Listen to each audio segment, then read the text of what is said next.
What's up, guys? Alan Johnson with the AJ team here at Keller Williams Realty. So, I got a question this week, and I knew the question was coming, but the seller asked, "How will the presidential election affect real estate?"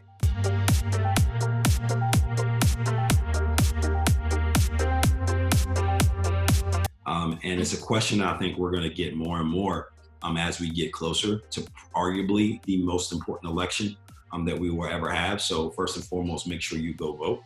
And number two, make sure you are educated about the voting process because it looks like it's getting all crazy. But today we're going to talk about presidential elections and how they affect real estate. So this presidential election, if someone says they know how it's going to affect real estate specific, like definitively, they're lying, right?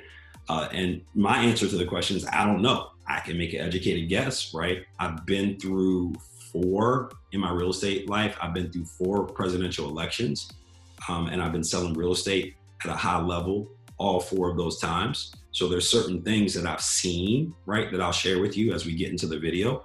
But if someone says that they know how the presidential election is going to affect real estate specifically, they are not lying. It's an educated guess. So that's number one. Number two, I do think that there are certain classes of real estate that are going to get hammered, right? I do think this is going to be a real estate depression, but I don't think it's going to be a residential real estate depression. I think this is going to be a commercial, right?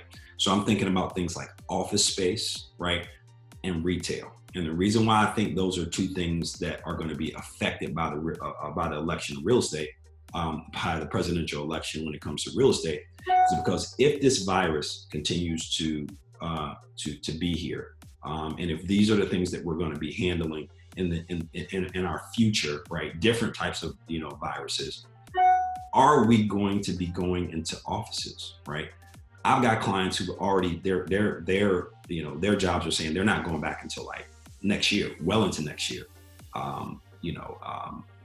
What are these office spaces you're going to do, right? So I think that commercially, I think office is going to be affected, and then retail.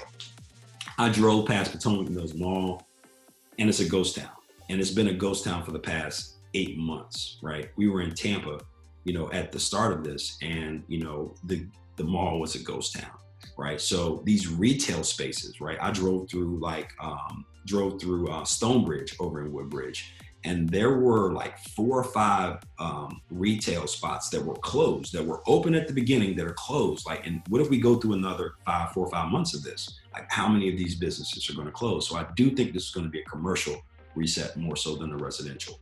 Number three, how will the presidential election affect real estate? I think rates got to stay low for at least 18 to 24 months. I just don't think that we have an option to raise rates.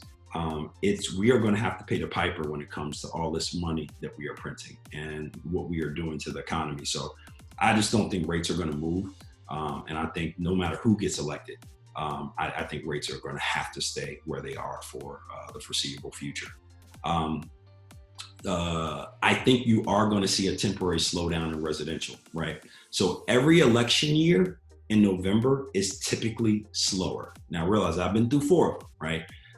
Every election year in November is typically slower. I think this is going to be slower this election year just because there's a lot of uncertainty. I mean, this is like, everyone is like paying attention to what's going on. And it's unique. I looked at the numbers. The sales drop off for October to November in a non-presidential year is about 9%. So that's all the sales. Typical drop off between seasonal from November to October is about 9% drop off. During presidential years, the drop off is 15%, right? So almost double, right? The drop off in sales. So I do think you're going to see a slowdown when it comes down to sales in November. That is a unique opportunity for buyers, right? Because remember, rates are still low, right? And if there's less competition and less activity, that November, December timeframe may be a very, very good time for you to hop into the market and be able to get what you want. So what am I watching? I'm watching rates. I'm watching the overall economy, right? And just because we're in the DMV, we're in DC, Maryland, and Virginia, our economic situation is very different than everyone else's economic situation. Like I remember when we went down to Florida, like we were driving down to Indian Rocks Beach and these businesses were just closed, right? And this is Florida, where at the time where people were like, we're going out and doing this and doing that, and what was happening in the news wasn't happening there, right?